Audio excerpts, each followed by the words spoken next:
Hello students, welcome again to the Swami Vivekananda institute. हम लोग जो है केमिस्ट्री पढ़ रहे हैं किसके लिए, नेट एग्ज़ाम के लिए, जो जून में आपका नेट का एग्ज़ाम होने वाला है, ठीक है, केमिकल साइंस का। उसी के लिए जो इम्पोर्टेंट टॉपिक्स हैं, जहाँ से क्वेश्चन आते हैं, उसी से वही टॉपिक्स जो है हम कवर कर रहे हैं वन बाय वन। और आजकल जो टॉपिक्स आ रहे हैं वो ज़्यादातर ऑर्गेनिक केमिस्ट्री के हैं, क्योंकि ऑर्गेनिक केमिस्ट्री जो है ज़्यादातर लोगों को प्रॉब्लम होती है ऑर्गेनिक केमिस्ट्री की मैकेनिज्म समझने में, ठीक है, कहाँ पे स्टीरियो केमिस्ट्री समझने में, बहुत सारी चीज़ें हैं। तो मैं कोशिश कर रही हूँ कि ऑर्गेनिक केमिस्ट्री को आप लोगों के लिए इजी कर सकूँ, जिन भी बच्चों को नहीं समझ आती, प्रॉब्लम होती है, उनके लिए।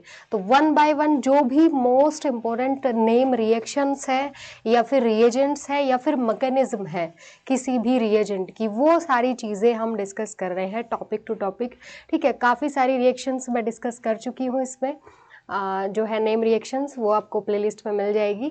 तो आज का जो हमारा टॉपिक है वो है डिहाइड्रेशन ऑफ अल्कोहल्स, ठीक है। अल्कोहल का डिहाइड्रेशन, ये क्यों इम्पोर्टेंट है? क्योंकि डिहाइड्रेशन से अल्कोहल के बनती है एल्कीन्स, ठीक है। और एल्कीन्स से जुड़े हुए क्वेश्चंस आपके एग्जाम में ज़रूर आते हैं, चाहे वो स्टेबिलिटी ऑफ एल्कीन हो, ठीक है। तो बहुत इंपॉर्टेंट रिएक्शंस है डिहाइड्रेशन ऑफ अल्कोहल, वही आज हम पढ़ेंगे। उससे रिलेटेड कि किस किस तरीके से हो सकता है, कौन कौन से रिएजेंट यूज करके होता है, कौन सी मैकेनिज्म को फॉलो करता है, SN1 SN2 E1 E2 कौन सी मैकेनिज्म को फॉलो करती है ये रिएक्शन, क्या मैकेनिज्म होती है प्रॉपर, और कौन से फैक्टर अफेक्टिंग होते हैं, ठीक है। मेजर प्रोडक्ट क्या बनेगा, ये कैसे देखा जाता है। बहुत सारे क्वेश्चन यहीं से बन जाते हैं एग्जाम के अंदर कि क्या मेजर प्रोडक्ट बनेगा, कौन सा माइनर बनेगा, ओके। क्योंकि कोई भी रिएक्शन जब होती है तो ऐसी बहुत कम रिएक्शन है जिसमें सिंगल प्रोडक्ट बनता हो, एक से ज़्यादा प्रोडक्ट बनने की पॉसिबिलिटीज़ होती हैं। और उनमें से अगर किसी रिएक्शन में 3 या 4 प्रोडक्ट्स बन रहे हैं, उनमें से कोई एक होता है जो कि मेजर प्रोडक्ट होता है, ठीक है, जो कि मतलब आप मान के चलते हो कि ये प्रोडक्ट बनाने के लिए आप रिएक्शन कर रहे हो। तो वो मेजर प्रोडक्ट कौन से फैक्टर के ऊपर डिपेंड करता है, ये रिएक्शन टू रिएक्शन वेरी करता है। तो आज की जो रिएक्शन है डिहाइड्रेशन ऑफ अल्कोहल, उसमें हम देखेंगे कि मेजर प्रोडक्ट का फॉर्मेशन कौन से फैक्टर्स की वजह से होगा और आप कैसे डिसाइड करोगे कि कौन सा मेजर प्रोडक्ट होगा। तो स्टार्ट करते हैं डिहाइड्रेशन ऑफ अल्कोहल। उससे पहले थोड़ा सा देख लेते हैं अल्कोहल्स होते क्या है, बहुत बेसिक चीज़ है। अल्कोहल्स जिनके अंदर कौन सा ग्रुप होता है, OH, ठीक है। OH फंक्शनल ग्रुप जहाँ पे होता है किसी चेन में कहीं पे भी, तो उस पर्टिकुलर फैमिली को हम क्या कहते हैं, अल्कोहल्स कहते हैं। अल्कोहल्स की कुछ प्रॉपर्टीज़ आपको पता होनी चाहिए, जिसमें से सबसे ज़्यादा इम्पोर्टेंट है कि इनके BP, इनका जो बॉइलिंग पॉइंट्स होते हैं वो हाई होते हैं, क्योंकि ये करते हैं, इनके अंदर होती है क्या, हाइड्रोजन बॉन्डिंग, ठीक है। हाइड्रोजन बॉन्डिंग किसकी वजह से होती है? क्योंकि हाइड्रोजन प्रेजेंट है और ऑक्सीजन के पास लोन पेयर है, ठीक है। और यहाँ पे इसके ऊपर डेल पॉजिटिव, इसके ऊपर डेल नेगेटिव, तो ये अट्रैक्ट होगा दूसरे मॉलिक्यूल के ऑक्सीजन के साथ। तो इनके अंदर जो है क्या प्रेजेंट होती है, हाइड्रोजन बॉन्डिंग। और हाइड्रोजन बॉन्डिंग जहाँ कहीं भी आ जाती है, ठीक है, ये वाली इंटरमॉलिक्यूलर है, इंट्रामॉलिक्यूलर भी होती है, इंटरमॉलिक्यूलर भी होती है। तो हाइड्रोजन बॉन्डिंग जो है बॉइलिंग पॉइंट को बढ़ा भी सकती है और घटा भी सकती है, डिपेंड करती है कि कौन सी वाली है, ठीक है। यूजुअली इंट्रामॉलिक्यूलर जो होती है उससे बॉइलिंग पॉइंट घट जाते हैं, इंटरमॉलिक्यूलर से बढ़ जाते हैं, क्योंकि एक एक्स्ट्रा फोर्स आ गया है अब जो दो मॉलिक्यूल को जोड़ के रखे हुए। पहले सिर्फ वॉन्डर वॉल्स था या पहले जो भी था, उससे ज़्यादा एक्स्ट्रा अब हाइड्रोजन बॉन्डिंग आ गया है, तो उसको तोड़ने के लिए ज़्यादा एनर्जी लगेगी। तो इसीलिए अल्कोहल्स के बॉइलिंग पॉइंट्स जो होते हैं वो हाई होते हैं काफ़ी ठीक है। अल्कोहल हमने देख लिया। अब डिहाइड्रेशन क्या होता है, आज हम पढ़ने वाले हैं डिहाइड्रेशन ऑफ अल्कोहल। डिहाइड्रेशन क्या होता है? Dehydration is basically a word जो आपने बहुत सुना होगा, स्पेशली गर्मियों में बोलते हैं डॉक्टर्स वगैरह भी कि पानी ज़्यादा पियो नहीं तो डिहाइड्रेशन हो जाएगा। डिहाइड्रेशन का मतलब होता है कहीं से वाटर का निकलना, ठीक है। किसी रिएक्शन में, किसी प्रोसेस में, किसी सिस्टम में कहीं से भी अगर वाटर रिमूव हो रहा है तो उस प्रोसेस को हम डिहाइड्रेशन कहते हैं, ठीक है। डिहाइड्रेशन और एक होता है हाइड्रेशन। डिहाइड्रेशन और हाइड्रेशन, दोनों एक दूसरे के ऑपोजिट प्रोसेस है। Dehydration is basically the removal of water और hydration is the addition of water. ठीक है, अगर वाटर को कहीं पे ऐड करते हो तो क्या हो जाता है, हाइड्रेशन, और अगर वाटर को रिमूव करते हो तो डिहाइड्रेशन। तो जो आपका अल्कोहल्स हैं,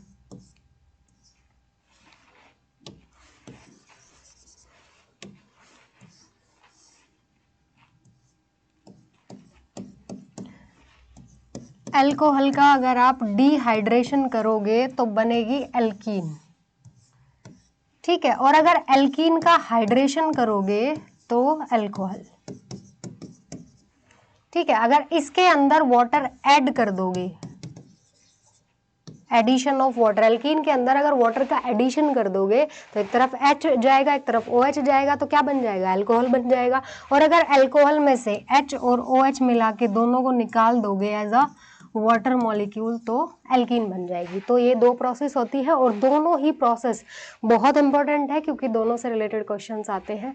तो आज हम डिस्कस करेंगे डिहाइड्रेशन ऑफ अल्कोहल। इससे रिलेटेड कुछ चीज़ें देख लेते हैं पहले।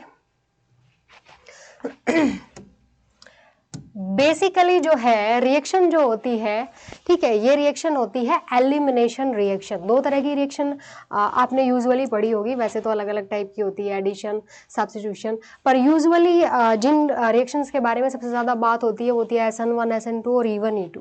ठीक है, SN1 मतलब सब्स्टिट्यूशन, ठीक है, SN1 सब्स्टिट्यूशन न्यूक्लियोफिलिक या न्यूक्लियोफिलिक सब्स्टिट्यूशन, और इवन एलिमिनेशन। ठीक है, इवन E2 एलिमिनेशन। तो सब्स्टिट्यूशन होता है या एलिमिनेशन होता है। अब जो मैंने आपको अभी बताया है इस रिएक्शन को आप देख के ही बता सकते हो कि इसके अंदर हो रहा है एलिमिनेशन। ठीक है, सब्स्टिट्यूशन क्या होता है, जब कोई एक नया ग्रुप आके पुराने किसी ग्रुप को, फंक्शनल ग्रुप को, किसी एटम को वहां से सब्स्टिट्यूट कर दे, जैसे कि ये OH Br। तो यहाँ पे Br ने OH को सब्स्टिट्यूट कर दिया है, तो ये हुई सब्स्टिट्यूशन रिएक्शन। एलिमिनेशन होती है जब कुछ निकल जाए पर कुछ ऐड ना हो। तो यहाँ पे जो है एक H यहाँ से गया, एक OH यहाँ से गया, और क्या हुआ, डबल बॉन्ड क्रिएट हुआ।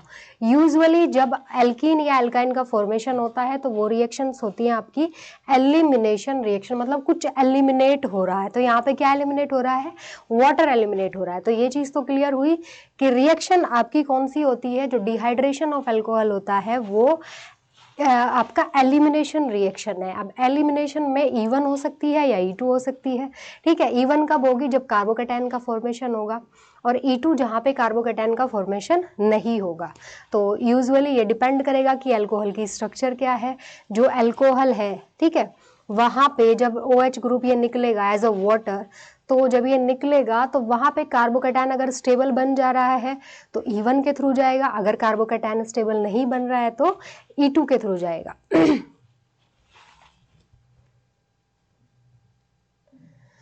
ओके, यूजुअली ये रिएक्शंस जो होती है वो होती है इन दी प्रेजेंस ऑफ एसिड। जो डिहाइड्रेशन ऑफ अल्कोहल होता है, आपने देखा होगा, आपने जो क्वेश्चन PYQs अगर नेट के देखे हैं तो इस एरो के ऊपर एसिड लिखा होगा कोई। ठीक है, एसिड और हीट, ये डेल्टा साइन होता है, जो साइन होता है डेल्टा, ये हीट का साइन होता है, मतलब टेम्परेचर हाई दिया गया है रिएक्शन को। ठीक है, हाई टेम्परेचर पे रिएक्शन होती है और इन the presence of any acid, जैसे H2SO4 या फिर H3PO4, ये दो एसिड्स ज़्यादातर यूज होते हैं, H3PO4 या फिर H2SO4। तो ये लिख दिया होगा तो ऊपर H2SO4 लिखा होगा, या फिर सल्फ्यूरिक एसिड लिख देंगे या फॉस्फोरिक एसिड लिख देंगे, और हीट लिख देंगे या डेल्टा का साइन बना देंगे। तो अगर ऐसी कोई रिएक्शन है दैट मीन्स आपको वहाँ से डिहाइड्रेशन करना है। ओके, तो एसिड की प्रेजेंस में ये रिएक्शन होती है। इसकी मैकेनिज्म अभी देखेंगे। एसिड का काम क्या है, यहाँ पे एसिड का काम होता है कि जो आपका ये OH ग्रुप है, ठीक है, जो OH ग्रुप होता है अल्कोहल के अंदर, वो एक गुड लिविंग ग्रुप नहीं है, क्योंकि हम यहाँ पे OH को निकाल रहे हैं, H निकाल रहे हैं, OH निकाल रहे हैं। तो OH जो है एक गुड लिविंग ग्रुप नहीं है, इतना इजीली नहीं निकलता। तो एसिड का काम है इस OH को गुड लिविंग ग्रुप में कन्वर्ट करना। वो कैसे, एसिड क्या करेगा, H+ देगा यहाँ पे। ठीक है, जब इसको H+ दे देगा ये बन जाएगा H2O। ओके, ऑक्सीजन के ऊपर प्लस आ जाएगा तो ये क्या होगा, एक गुड लिविंग ग्रुप होगा, तब ये इजीली निकल जाएगा। तो एसिड का रोल यहाँ पे क्या है, ये चीज़ आपको ध्यान रखनी है। एसिड का रोल है कि OH को एक गुड लिविंग ग्रुप में कन्वर्ट करना, ठीक है। अब देखते हैं इसकी मैकेनिज्म क्या होगी। मैकेनिज्म क्या होती है कि सबसे पहले वही होगा कि जो आपका अल्कोहल है, कोई भी अल्कोहल ले लीजिए, कोई भी अल्कोहल है, एसिड आएगा। एसिड का क्या काम है, एसिड का काम है प्रोटॉन देना, H+ देना, और H+ जाएगा कहाँ, H+ is an electrophile. Electrophile कहाँ जाएगा, जिसके पास इलेक्ट्रॉन की कमी है वो इलेक्ट्रॉन मांगने जाएगा कहाँ, जहाँ इलेक्ट्रॉन ज़्यादा है, ठीक है। एसिड का काम, एसिड ने H+ दे दिया, H+ कहाँ गया, जहाँ इलेक्ट्रॉन ज़्यादा। इस पूरे कंपाउंड के अंदर आपको कहाँ पे इलेक्ट्रॉन्स ज़्यादा दिख रहे हैं, कौन इलेक्ट्रॉन रिच है, वो जो इलेक्ट्रॉन रिच एटम यहाँ पे मेरे को दिखाई दे रहा है वो है ऑक्सीजन, ठीक है। अगर ध्यान से देखोगे तो ऑक्सीजन के पास बॉन्ड बनाने के बाद भी 2 बॉन्ड बनाए हुए हैं, एक कार्बन के साथ एक हाइड्रोजन के साथ, बॉन्ड बनाने के बाद भी 2 इलेक्ट्रॉन पेयर बचे हुए हैं, ठीक है। तो वो इलेक्ट्रॉन पेयर बचे हुए हैं तो मतलब इलेक्ट्रॉन ज़्यादा है, मतलब ये न्यूक्लियोफिलिक पार्ट है इसका, और ये इलेक्ट्रोफाइल है तो इलेक्ट्रॉन मांगने इसके पास जाएगा ये। अब ये कन्वर्ट हो जाएगा OH2 पॉजिटिव, ऑक्सीजन के ऊपर प्लस चार्ज, क्योंकि ऑक्सीजन ने एक लोन पेयर किसको दे दिया, हाइड्रोजन को, तो इसके ऊपर प्लस चार्ज आ जाएगा। तो अब ये बन गया है good leaving group, okay. OH नहीं निकल सकता था पर अब ये निकल सकता है क्योंकि इसके ऊपर प्लस चार्ज है, ये यहाँ से इसके इलेक्ट्रॉन लेके गायब हो जाएगा, और जब ये गायब होगा तो यहाँ पे आएगा प्लस चार्ज, ठीक है। यहाँ पे से यहाँ पे क्या आएगा, प्लस चार्ज आएगा। तो यहाँ पे जो प्लस चार्ज आया है ये बना हमारा कार्बोकैटायन इंटरमीडिएट, कार्बोकैटायन इंटरमीडिएट, ठीक है। अगर कार्बोकैटायन स्टेबल बन रहा है, यहाँ पे 2 डिग्री बन रहा है, सबसे ज़्यादा स्टेबल 3 डिग्री होता है, ये आपको पता है 3 डिग्री, और भी फैक्टर्स होते हैं कार्बोकैटायन की स्टेबिलिटी के, जो मैंने सारे डिस्कस किए हुए एक वीडियो में, जो आप प्लेलिस्ट में जाके देख सकते हैं, ठीक है। रेजोनेंस है, हाइपर कॉन्जुगेशन है, आपका मेसोमेरिक इफेक्ट है, ओके, बैक बॉन्डिंग है, तो ये सारे फैक्टर्स मैंने डिस्कस किए हुए हैं। कार्बोकैटायन की स्टेबिलिटी से भी क्वेश्चन कई बार आ जाता है, तो ये चीज़ भी आपको ध्यान रखनी है कि कहाँ पे ज़्यादा स्टेबल कार्बोकैटायन बनेगा। रीअरेंजमेंट भी हो सकता है, एक कार्बोकैटायन बने फिर दूसरे में कन्वर्ट हो जाए, ये भी पॉसिबल है। तो ये भी अभी आगे हम देखेंगे, मिथाइल शिफ्ट और जो आपकी हाइड्राइड शिफ्ट होती है वो दोनों देखेंगे।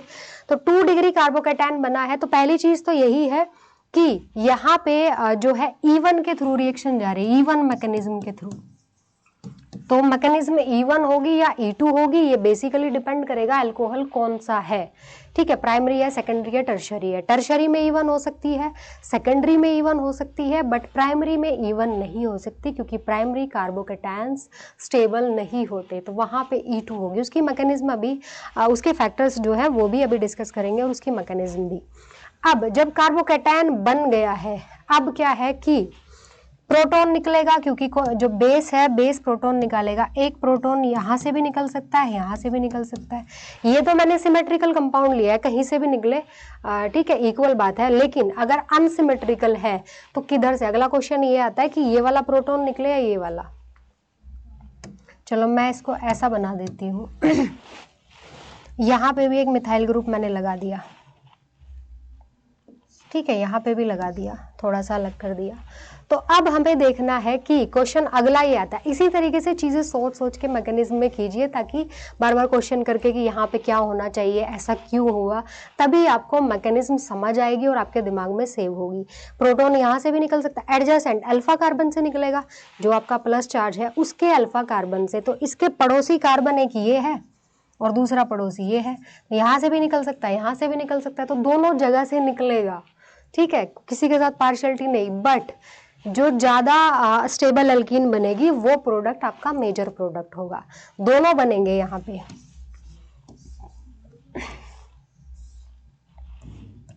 ठीक है, एक एल्कीन बनेगी ये और दूसरी एल्कीन बनेगी ये, दोनों ही प्रोडक्ट का फॉर्मेशन होगा, लेकिन जो ज़्यादा स्टेबल होगा वो उसकी यील्ड ज़्यादा होगी। सपोज करो जैसे 80% ये बनेगा और 20% ये बनेगा, कुछ ऐसा होगा। तो वो ज़्यादा स्टेबल है, जो जितनी ज़्यादा सब्स्टिट्यूटेड एल्कीन होती है उतनी ज़्यादा स्टेबल होती है, तो ये आपको पता ही है। तो ये होते हैं धीरे स्टेप वाइज इसकी मैकेनिज्म है और कहाँ से प्रोटॉन निकलेगा, बस ये चीज़ देखनी है। कई बार ये कार्बोकेटाइन जो है मोर स्टेबल कार्बोकेटाइन में रीअरेंज भी हो सकता है, वो भी हम आगे देखेंगे। फिलहाल हमने देखी इसकी मैकेनिज्म बहुत सिंपल है, वन स्टेप मैकेनिज्म है कि OH ग्रुप को आपको प्रोटोनेट कर देना, क्योंकि एसिड प्रेजेंट है। एसिड जाएगा तो एसिड का H+, एसिड का काम है H+ देना, H+ दौड़ के जाएगा जहाँ पे इलेक्ट्रॉन डेंसिटी उसको ज़्यादा दिखेगी। कहाँ पे ज़्यादा दिख रही है? ऑक्सीजन के पास। तो ये कन्वर्ट हो गया OH टू H2O और इसके ऊपर प्लस चार्ज ऑक्सीजन के, तो ये यहाँ से इजीली निकल जाएगा क्योंकि गुड लिविंग ग्रुप है। ये निकलेगा तो कार्बोकेटाइन बनेगा। कार्बोकेटाइन बना है तो अब अगर कोई न्यूक्लियोफाइल प्रेजेंट है, ठीक है, तो वो यहाँ सीधा आके अटैच भी हो सकता है, बट यहाँ पे कोई न्यूक्लियोफाइल प्रेजेंट नहीं होता। ओके, तो क्या होता है कि जो बेस होता है वो प्रोटॉन रिमूव कर लेगा एलिमिनेशन के थ्रू, ये रिमूव हो जाएगा। इधर वाला कोई सा भी हो सकता है, पर जो ज़्यादा स्टेबल होगा वो प्रोडक्ट ज़्यादा बनेगा। ओके, तो ये हुई मैकेनिज्म। अब ये चीज़ जो मैं आपको समझा रही थी, when more than one elimination product can be formed, अगर पॉसिबिलिटी है कि एक से ज़्यादा प्रोडक्ट बन सकते हैं तो बनेंगे, एक से ज़्यादा बन सकते हैं तो बिल्कुल बनेंगे, लेकिन सबसे ज़्यादा यील्ड उसकी होगी जो सबसे ज़्यादा स्टेबल होगा। The major product is the more substituted alkene, ठीक है। और ये रूल कौन सा कहलाता है? जेटसेव या सेटजेव रूल आपने पढ़ा होगा कि हाईली ज़्यादा सब्स्टिट्यूटेड एल्कीन ज़्यादा स्टेबल होती है, कम सब्स्टिट्यूटेड कम स्टेबल होती है। एल्कीन की स्टेबिलिटी को कंपेयर करने का तरीका यही है कि जितना ज़्यादा उसके ऊपर सब्स्टिट्यूशन होगा, सब्स्टिट्यूशन का मतलब आई होप कि आप लोग समझते होंगे, जैसे एक एल्कीन ये है, दूसरी एल्कीन ये है, तीसरी एल्कीन ये है, तो इनमें सबसे ज़्यादा स्टेबल ये होगी क्योंकि इस एल्कीन पे 4 सब्स्टिट्यूएंट लगे हुए हैं, 2 इधर 2 इधर, इस पे 2 है, इस पे 1 है, तो सबसे ज़्यादा स्टेबल ये, उसके बाद ये, उसके बाद ये होता है सब्स्टिट्यूशन का मतलब। और उसके पीछे जो एग्जैक्ट रीज़न होता है वो होता है हाइपर कॉन्जुगेशन। ये तो सीधा सीधा रूल बना दिया गया, बट रीज़न भी तो होते हैं ना, याद करने से अच्छा चीज़ों को समझने की कोशिश करो।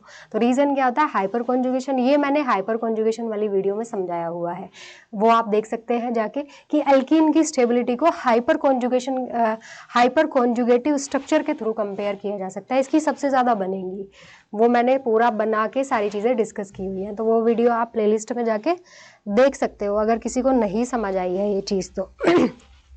तो यहाँ पे देखिए 2 प्रोडक्ट बन सकते हैं, ठीक है, इधर से भी बन सकती है एल्कीन और इधर से भी बन सकती है, बट ये वाली जो है ज़्यादा सब्स्टिट्यूटेड है तो इसकी यील्ड 84% और ये वाली, तो ये हुआ हमारा मेजर प्रोडक्ट और ये हुआ माइनर। यूजुअली जब हम रिएक्शन करते हैं एग्जाम के अंदर तो मेजर प्रोडक्ट की ही बात होती है, माइनर कोई नहीं पूछता।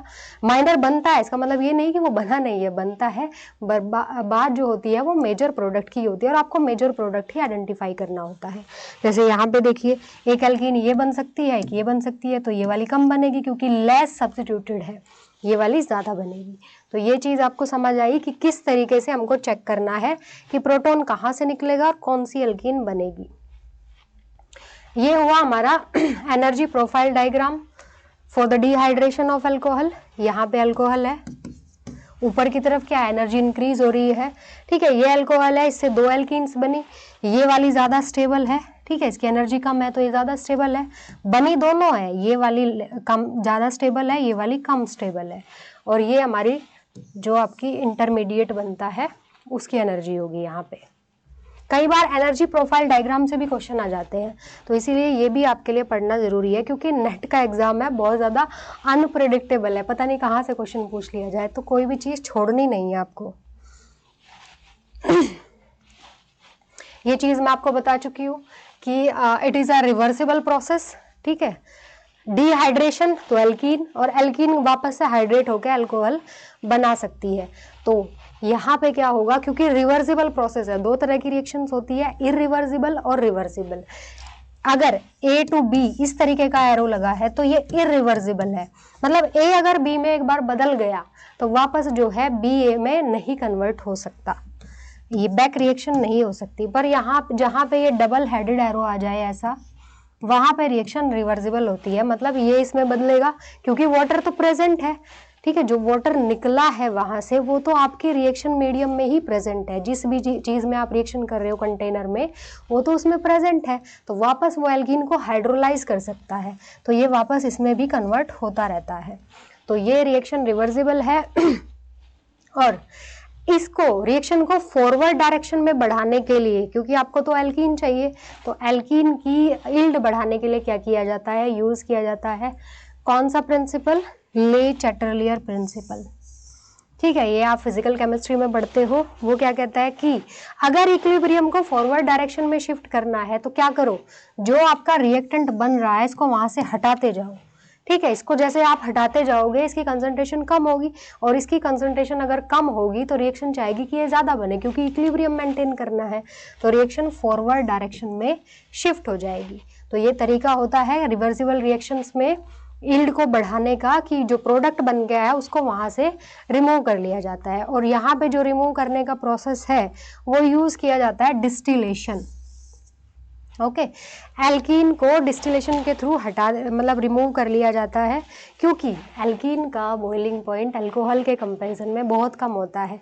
तभी मैंने शुरू में आपको अल्कोहल के बॉइलिंग पॉइंट वाली बात बताई थी, जो यहाँ पे जो है यूज होती है।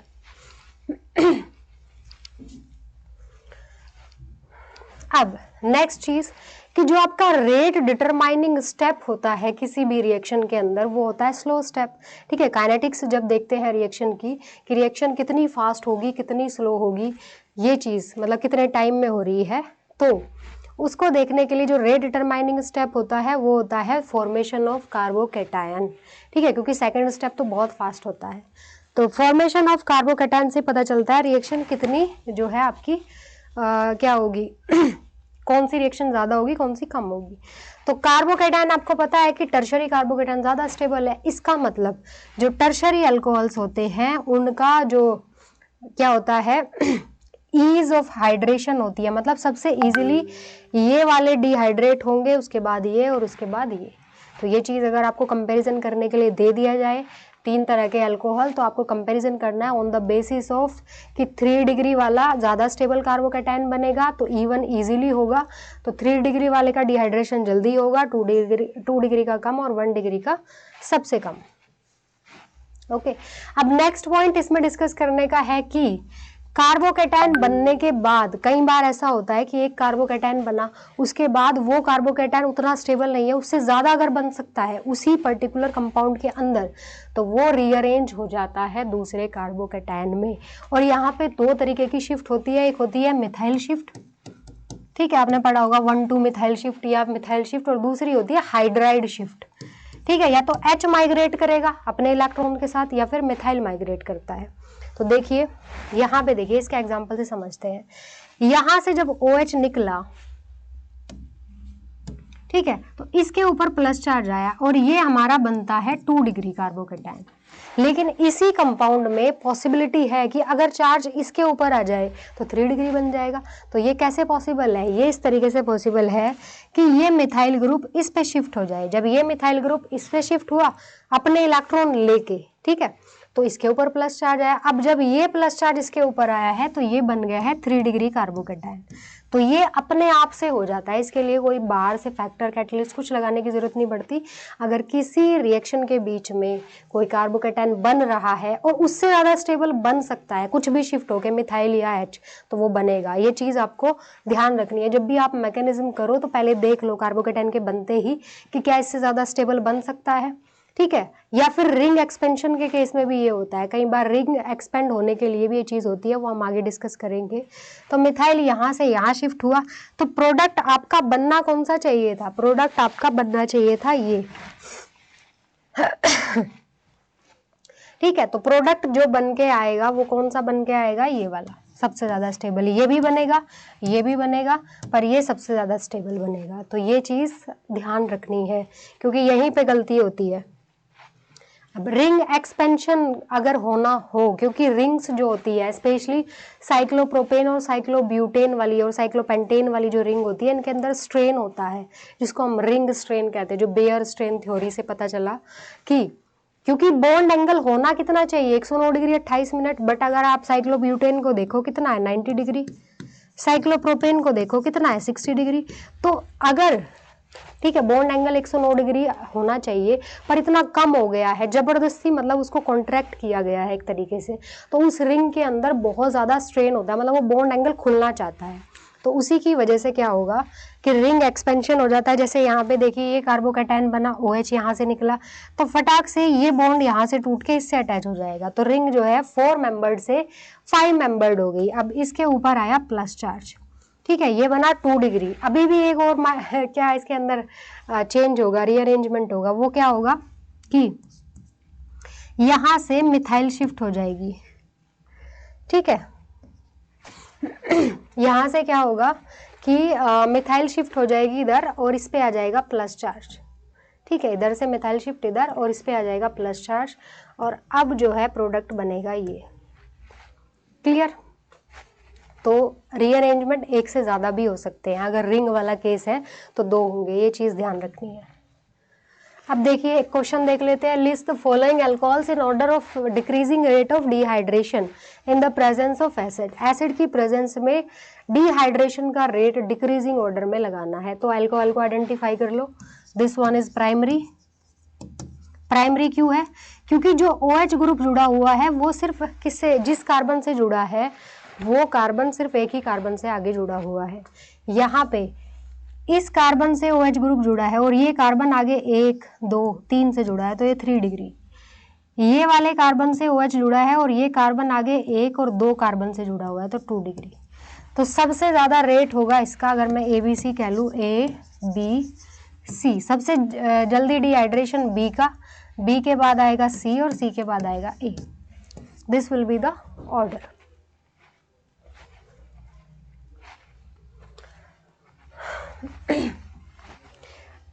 अब नेक्स्ट वन जो चीज़ मैंने आपसे डिस्कस की थी कि वैसे जो डिहाइड्रेशन होता है अल्कोहल्स का वो इवन मैकेनिज्म के थ्रू जाता है, कार्बोकैटायन का फॉर्मेशन होता है, पर 1 डिग्री के केस में कार्बोकैटायन का फॉर्मेशन नहीं हो सकता, तो वहाँ पे जो मैकेनिज्म होगी वो E2 होगी, ठीक है, तो वहाँ पे E2 के थ्रू प्रोडक्ट बनेगा, ये चीज़ भी आपको ध्यान रखनी है।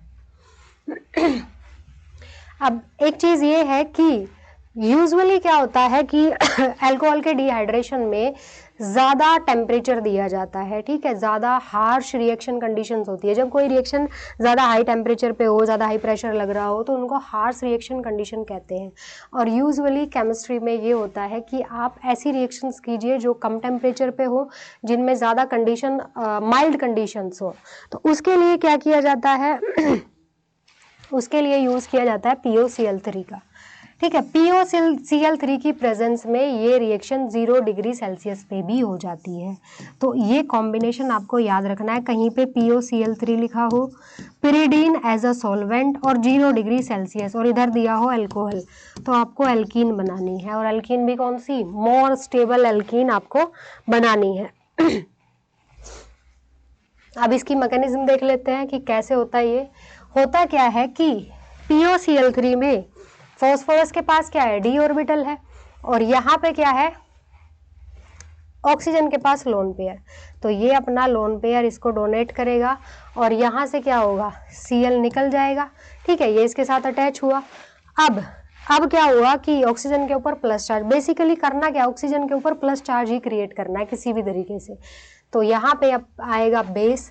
बेस कौन है हमारा, बेस है हमारा पिरिडीन, जो हम सॉल्वेंट यूज कर रहे हैं वही एज अ बेस वर्क करता है। पिरिडीन एक अच्छा बेस होता है, आपको पता है। तो पिरिडीन में जो नाइट्रोजन है इसके पास लोन पेयर है, ये इस हाइड्रोजन को ले लेगा यहाँ से, इस हाइड्रोजन को लेते ही इसके बाद क्या होगा, ये एक गुड लिविंग ग्रुप बन जाता है। ये जो बना है आपका फॉस्फोरस का जो एस्टर बना है, ये गुड लिविंग ग्रुप है, तो यहाँ से हाइड्रोजन निकलेगा, ठीक है, और ये इधर और ये वाला बाहर, तो एल्कीन बनेगी। तो इसकी प्रेजेंस में, POCl3 की प्रेजेंस में रिएक्शन लो टेम्परेचर पे ही हो जाती है। अब देखिए, propose a mechanism for the following reaction. इस रिएक्शन के लिए आपको प्रोडक्ट पता है, आप मैकेनिज्म ट्राई करने की कोशिश कीजिए किस तरीके से हो सकती है। अब देखिए यहाँ पे हुआ क्या है, ये रिंग है हमारी 7 मेंबर्ड और ये है 6 मेंबर्ड। रिंग एक्सपेंशन तो होता ही है, कभी कभी रिंग कॉन्ट्रैक्शन भी हो जाता है, तो यहाँ पे रिंग कॉन्ट्रैक्शन हुआ है। कैसे? पहले क्या होगा, H प्लस आएगा यहाँ पे, ठीक है। अगर मैं इसको बनाऊं ऐसे,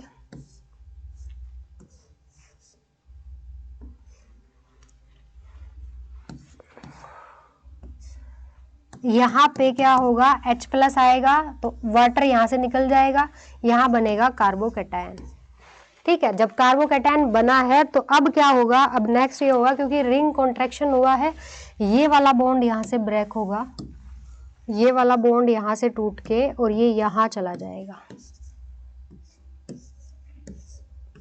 ठीक है। तो यहाँ पे अब एक मिथाइल ग्रुप और दूसरा E, और यहाँ पे आया आपका कार्बोकैटायन। तो कार्बोकैटायन यहाँ पे बनेगा, इसके बाद क्या होगा, यहाँ से H निकल जाएगा और ये यहाँ, तो ये बनेगा आपका प्रोडक्ट।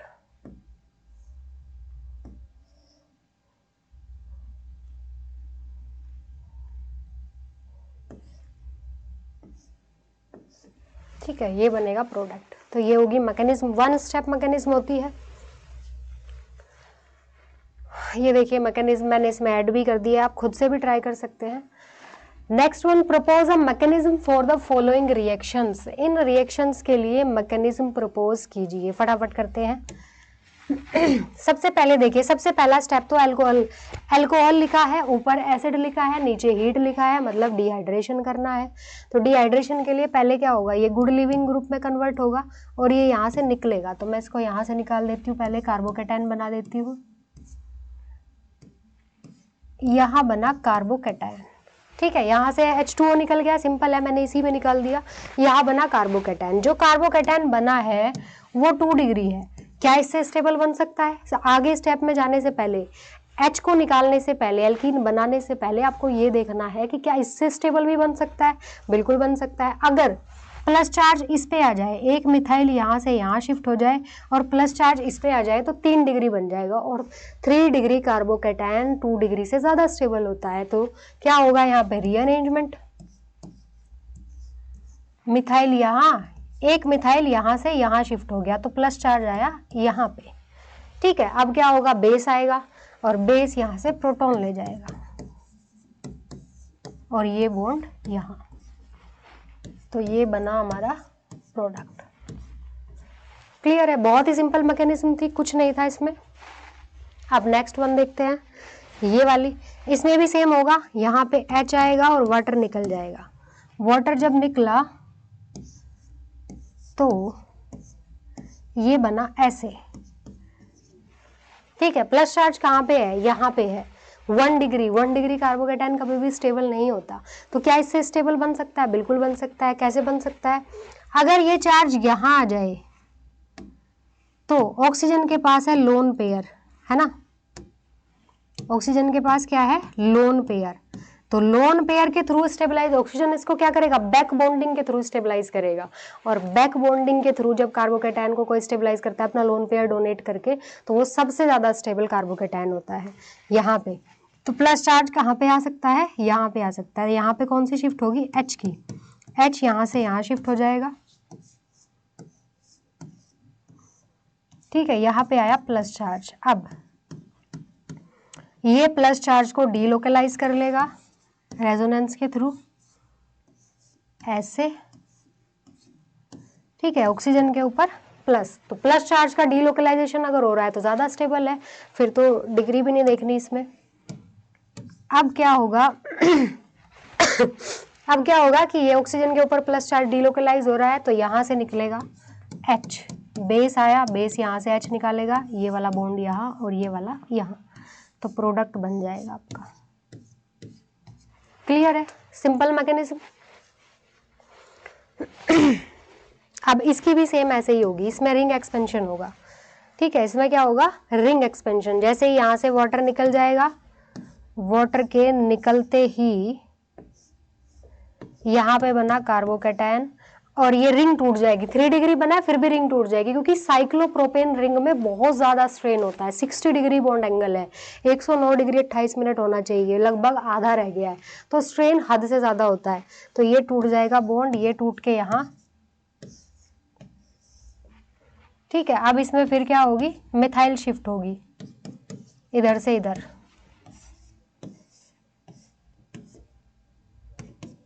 अब यहाँ पे क्योंकि इन्होंने दिया हुआ है HBr, ठीक है, और HBr में Br इज अ गुड क्या बोलते हैं आपका गुड न्यूक्लियोफाइल, तो यहाँ पे Br आके अटैच हो जाएगा। तो ये थी मैकेनिज्म। इसी तरह के रिएक्शंस की मैकेनिज्म आप प्रैक्टिस कर सकते हो, ठीक है। Give the major product formed when each of the following alcohol is heated in the presence of H2SO4। ये क्वेश्चंस आपके लिए होमवर्क है, आप खुद से ट्राई कीजिए, ठीक है। मैकेनिज्म के थ्रू चलिए, बिल्कुल स्टेप वाइज चलना है। एसिड दिया हुआ है, एसिड प्रोटोनेट करेगा पहले, प्रोटोनेशन होने के बाद क्या होगा, प्रोटोनेशन होने के बाद ये होगा कि कार्बोकैटायन बनेगा। कार्बोकैटायन जैसे ही बनेगा आपको देखना है कि उससे ज़्यादा स्टेबल बन सकता है क्या, बहुत में बनेगा उससे ज़्यादा स्टेबल, तो आपको रीअरेंजमेंट करना है, और उसके बाद फाइनली एलिमिनेशन, ठीक है, उसके बाद प्रोडक्ट बन जाएगा। तो यहाँ पे आपको माइनर भी बना के देखिए, माइनर मेजर सारे बनाइए, क्योंकि उसी से आप ज़्यादा, जितना ज़्यादा प्रैक्टिस करोगे उतना ज़्यादा आपको मैकेनिज्म याद रहेगी। तो ये क्वेश्चंस की प्रैक्टिस आपको खुद से करनी है। आई होप कि आपको जो है डिहाइड्रेशन ऑफ अल्कोहल है उसकी मैकेनिज्म समझ आई होगी। Thank you so much for watching us. मिलते हैं आपसे नेक्स्ट क्लास में।